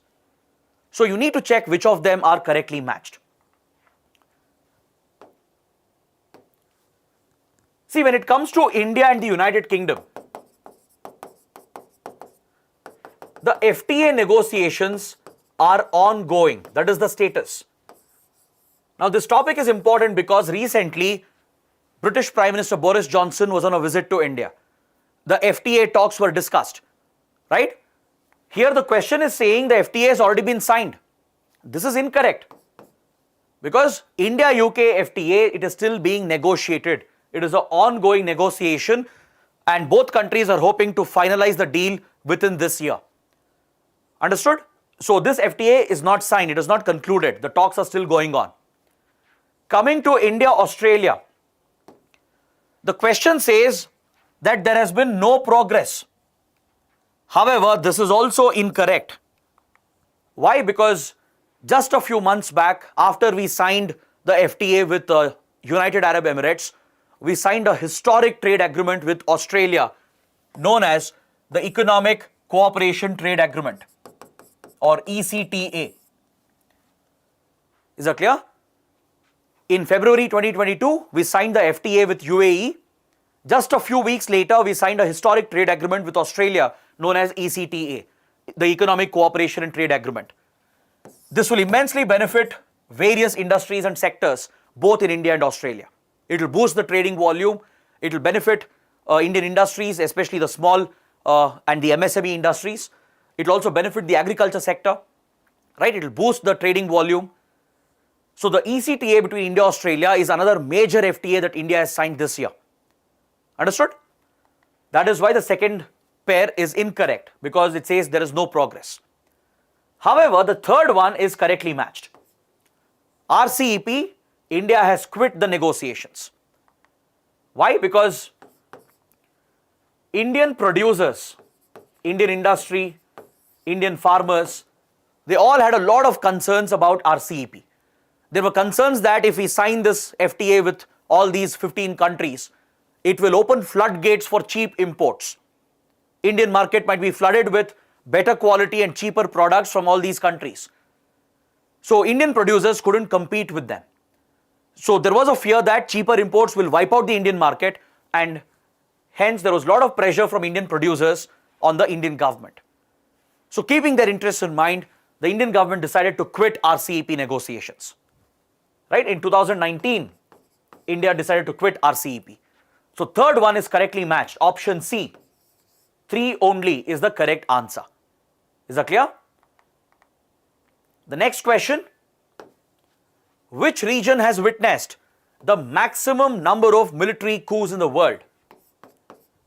Is it West Asia, South Asia, Africa, or Latin America? This is another important topic. I hope you know what is a military coup, right? It's a forceful takeover of power by the military by overthrowing the elected government, right? That is referred to as a military coup. See, around the world, many countries have often witnessed military coups, like Pakistan, Myanmar, right? Many African countries, many countries in Latin America. But there is one region which really stands out, and this is Africa. According to a recent study, Africa has seen more than 200 coups since 1951. In the last 7 decades, Africa has witnessed 200 plus military coups. This is an important topic because throughout the last year and even in 2020, there were many military coups being reported in African countries. Countries like Mali, Niger, Sudan, right? they all went through military coups where elected governments, democratic governments were thrown out and the military would capture power. So this is a weakening of democracy, right? Democracy weakens because of these military coups in countries like Mali, Niger, and the others, Sudan. There have been many incidents in the last 2 years itself. So there were many reports in newspapers in India and around the world highlighting the threat. This threat is not limited to Africa, right? It might encourage other militaries or other autocratic rulers to carry out similar actions. So recently there was a study conducted. The report was published just a couple of months back. According to it, African countries have witnessed more than 200 military coups, especially the countries over here in the Saharan, sub-Saharan region. In this belt, countries like Mauritania, Mali, Nigeria, Burkina Faso, Sudan, Niger, right? These countries which are part of the Sahel region and the Maghreb region, right, or the Saharan, sub-Saharan region, they have witnessed the maximum military coups. So with this understanding, you can clearly say the right answer is Africa, right? Option C would be the correct answer. Why is this relevant? It is relevant because the weakening of democracy in Africa hurts Indian interests. It also weakens democracy around the world. So that is why it's a very relevant topic. The next question, what best describes SWIFT that was recently seen in news? Is it a UN mechanism to impose economic sanctions? A euro-based payment gateway for EU members? A messaging network used by banks and financial institutions globally for financial transactions? Or is it a financial monitoring system of the US Federal Reserve and the Financial Action Task Force to counter money laundering? See, SWIFT was very much in news over the last few months, especially after Russia invaded Ukraine, right? Because after the invasion, Russia has been hit with economic sanctions led by the Western countries. So in the context of economic sanctions against Russia, this term known as SWIFT was in news. So you need to know what is SWIFT. What does it refer to? SWIFT stands for Society for Worldwide Interbank Financial Telecommunication. It is basically a messaging platform. It's a secure messaging platform between banks around the world. Nearly 200 countries, nearly 200 jurisdictions depend on this messaging service. There are more than 11,000 banks around the world that depend on the SWIFT gateway, the SWIFT payment gateway, through which financial transactions are carried out. That is primarily cross-border transactions, right? When you wire money from one country to another, right? Generally, the payment system which is used to authenticate and recognize the transaction is the SWIFT payment system. It's basically a messaging platform, a secure messaging platform that will uniquely recognize every transaction, authenticate it, and creates a standard protocol for banks around the world. It is the most used banking system in the world. It's the most used transaction system in the world, right? This system is based out of Belgium and it is maintained by the industrialized countries, industrialized nations from West Europe, then US, Canada, right? These are the countries which maintain the SWIFT system. Most countries depend on it, even including Indian banks. So if a country is denied access to the SWIFT gateway, it will significantly hit financial inflows and outflows into your country, right? So that is why when Russia was brought under sanctions, Russian banks were removed from the SWIFT gateway. Is that clear? Russian banks were blocked from the SWIFT payment system, and this restricts their ability to send funds out of the country and to receive funds into the country. Of course, there are other routes as well, other gateways. You can bypass SWIFT. Even without SWIFT mechanism, you can conduct transactions, but they're not very efficient. They're not very reliable.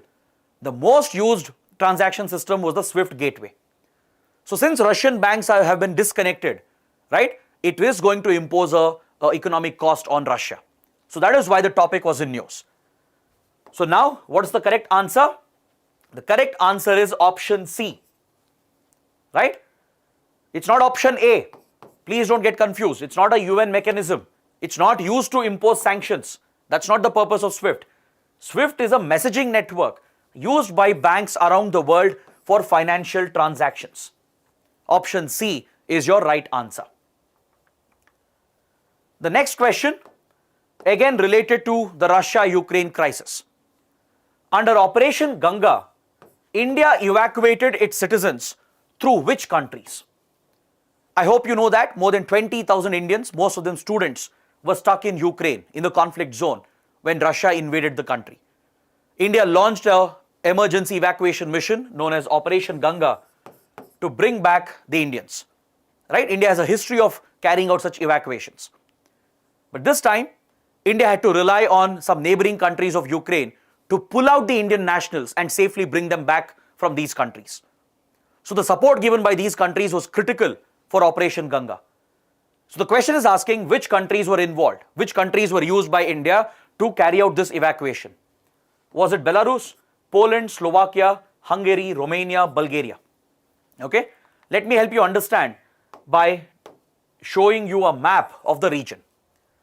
See, this is where Ukraine is located in Eastern Europe, right? To the east of Ukraine, it's Russia, right? So there is no question for Indian refugees, for most of them to cross over into Russia. Just very few of them crossed over, but majority of them couldn't do it because this is where most of the conflict, hostilities were going on. To the north of Ukraine, you have Belarus over here, which is a Russian ally. From the north as well, the attacks were going on from Russian troops who had entered Belarus and then Ukraine. So east and north was out of the question. The only way out for Indians was largely the western borders, the western countries here. That's Poland, Slovakia, Hungary and Romania. Right? Slovak Republic or Slovakia, Poland, Romania and Hungary. India had to depend on these neighbors of Ukraine. Right? These are the Central and East European countries which have close relations with India. Many Indians, they crossed over the border, entered these countries, and the Indian missions over here in these four countries, they arranged the logistics. Right? Eventually, all of them had to be airlifted under Operation Ganga. So based on this, we can say that Belarus and Bulgaria were not part of it. It was Poland, Slovakia, Hungary and Romania primarily, 2, 3, 4 and 5. That is option C. Understood? A few of them, they did cross over into Russia. From Russia, few Indians were brought back, right? But it's not there in the option. So only these four countries, Poland, Slovakia, Hungary and Romania. So option C is the correct answer for this question. Next, it's related to a very, very important regional grouping. What was the key achievement of the recent BIMSTEC summit? Right? I hope you know BIMSTEC is an important regional organization, and recently the BIMSTEC summit was held in Sri Lanka. Colombo, the BIMSTEC summit was hosted. So what was the biggest achievement? BIMSTEC FTA was signed and implemented.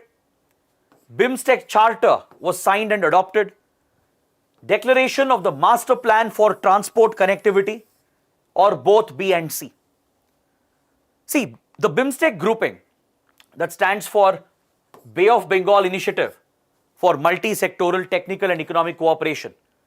It includes few countries from South Asia and few countries from Southeast Asia. The members are India, Nepal, Bhutan, Bangladesh, Sri Lanka. These are the South Asian members. And the Southeast Asian members are Thailand and Myanmar. This grouping is primarily focused on the Bay of Bengal. It brings together the littoral states of Bay of Bengal, right? It was formed back in 1990s, in 1997. It was set up through the Bangkok Declaration. But it had lost its relevance over the years. But recently, India has revived BIMSTEC from 2016, especially after we sidelined SAARC and Pakistan. So since then, BIMSTEC has become a major regional organization that is centered around the Bay of Bengal. So the summit of this grouping was held in Sri Lanka at Colombo just a few months back, and a couple of important announcements were brought out. One, the BIMSTEC grouping has adopted its charter. Charter is like the constitution. For example, there is UN Charter, which guides the functioning of the United Nations. Right? Similarly, BIMSTEC adopted its own charter that will guide the functioning of this organization. It lays down the priorities, the principles, etc. This is a very big achievement, a big development, because it formalizes the organization and gives it more importance in the region. So BIMSTEC charter was signed and adopted. Along with this, the BIMSTEC countries have declared a master plan for transport connectivity. They have brought out a master plan to promote connectivity in and around Bay of Bengal, which will bring economic benefits to the members. So both B and C are correct. Option D is your right answer. As of now, BIMSTEC countries, they don't have an FTA. Prime Minister Modi, when he took part in the summit, he suggested that BIMSTEC should discuss a possible FTA. It's only in the initial stages, so we don't have an FTA. So you can rule it out. B and C are correct, so option D is the right answer. Next, who are the members of Colombo Security Conclave? Another important topic that was in news very recently, just March and April. This important topic was in news.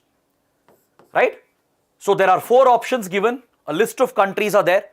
You need to know which countries are members of this security grouping known as the Colombo Security Conclave. See, this grouping was formed initially in 2011. Okay? It was called the Trilateral Maritime Security Initiative. It was a Trilateral Maritime Security Initiative that was launched by India. India was the one which launched the initiative, and it included Sri Lanka and Maldives. Let me repeat the point. Initially, Colombo Security Conclave was just a trilateral maritime security initiative launched in the year 2011 by India. It included only Sri Lanka and Maldives. Only 3 countries were part of it. Right? Through this, India, Sri Lanka, Maldives were collaborating in the field of maritime security. India was helping these 2 island countries to secure their maritime boundaries. India always had the ambition to expand this initiative and include Mauritius as well. This ambition has been recently realized, and Mauritius also has joined this security initiative, and it has been renamed as Colombo Security Conclave. So under this, a regional security architecture will be created for the Indian Ocean, region, and the national security advisors of these countries will meet regularly to discuss all the key security issues.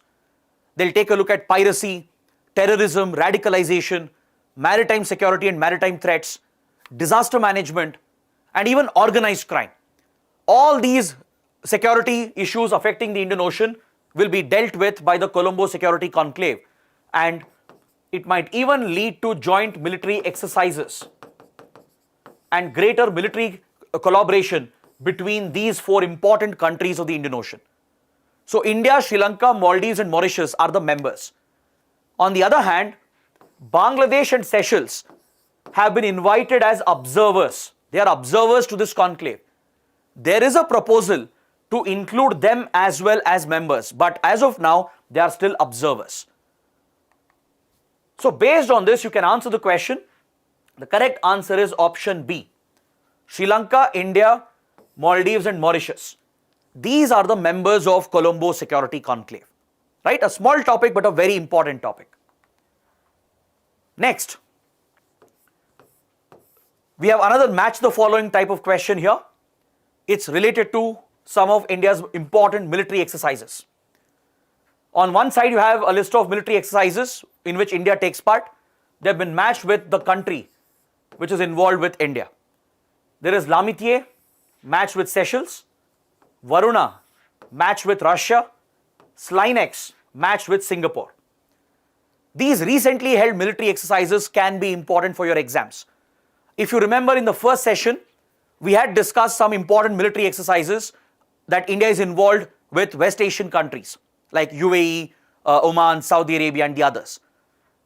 So I've taken a few different exercises here which were in news and which are very important from India's foreign policy point of view. So amongst the given options, L'Amitié is correctly matched. It's a factual topic, you just have to remember it. L'Amitié is a military exercise between India and Seychelles. This is a correct match. Varuna is incorrectly matched. It's not with Russia. It is a naval exercise with France. Please remember this. It's a maritime naval exercise between India and France, not India and Russia. So second one is incorrect. Third one is also incorrect. Slinex, even this is a maritime naval exercise, not with Singapore, but with Sri Lanka. Is that clear? L'Amitié with Seychelles is correctly matched. Option A is your right answer, one only. Whereas Varuna is with France, not with Russia. Slinex is with Sri Lanka, not with Singapore. So 2 and 3 are incorrect. Then I think we have come to the last question. Which member countries of BBIN Motor Vehicles Agreement have decided to operationalize the initiative? See, the BBIN initiative is an important regional initiative that India has taken up with some of its neighboring countries. Under this initiative, India, Bangladesh, Bhutan and Nepal, they were supposed to come together to create a regional transport arrangement, a connectivity arrangement. This would involve connecting Nepal and Bhutan with the land routes of India and Bangladesh so that Nepal and Bhutan will get access to seaports because these are landlocked countries. This proposal would involve a motor vehicles agreement that will facilitate the free movement of vehicles, which in turn will facilitate the free movement of goods between these countries. So BBIN initiative proposed by India had two purposes. One, to give sea access to landlocked countries like Nepal and Bhutan, to bring Nepal, Bhutan closer to India and Bangladesh and allow them to access the Bay of Bengal. The other purpose was to build this inter-road connectivity, provide for motor vehicles agreement so that vehicles can move around, goods can flow easily, thereby boost trade and growth for these four countries. It's a very ambitious initiative for India. But Bhutan decided to not join the initiative later. Right? India proposed it in 2015. Initially, the Bhutanese government was also very interested. But later, Bhutanese parliament voted against the project. Because if you know, Bhutan has a commitment towards happiness. It measures growth through its GNH index, the Gross National Happiness Index. So this gives a lot of priority for environmental conservation, for biodiversity protection, and as a result, Bhutan takes a very strong stand against pollution. So Bhutan's parliament was worried that if this BBIN corridor is created and if the motor vehicles agreement is signed, it will lead to a rush of heavy trucks and vehicles from India, Nepal and Bangladesh, thereby resulting in pollution in Bhutan, which could destroy its environment and biodiversity. So on environmental grounds, Bhutan's parliament voted against it and Bhutan stayed away from it. Until recently, India, Nepal, Bangladesh were waiting. They were looking to finalize the agreement and they were waiting for Bhutan to join back. But since Bhutan is not coming back anytime soon, recently the three countries met and they are looking to put in place this BBIN arrangement.